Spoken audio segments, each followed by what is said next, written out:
SAT example number 57 talks about integers, and we know that x and y are integers. You got to keep that in mind. The sum of x and y is less than 11, and x is bigger than 6. So x could be 7, it could be 8, it could be 9, 10, 11, and so on. Some people say, wait, it can't be 11 because that wouldn't be less than 11. Well, if x were 11, y could be negative 1, and in that case x plus y would be less than 11.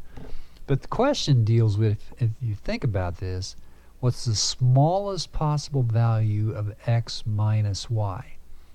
So when is the difference between two numbers the least? The difference between the two numbers is going to be the smallest when those two numbers are very close to each other, like 7 and 6. It only has a difference of 1.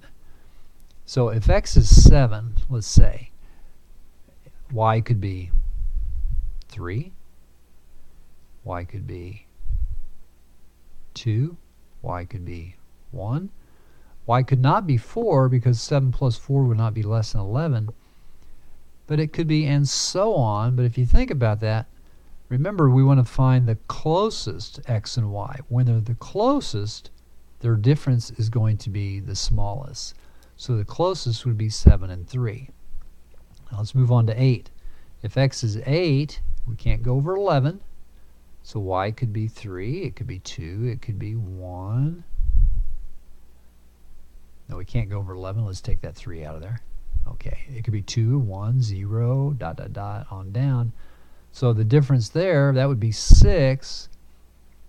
But what happens is we're getting a larger difference each time. So the smallest possible difference is going to be that first scenario where x is 7 and y is 3, which gives you a difference of 4. So that's the smallest possible difference between x and y. So you just got to think about different possible combinations of numbers and what type of combination is going to give you the smallest difference.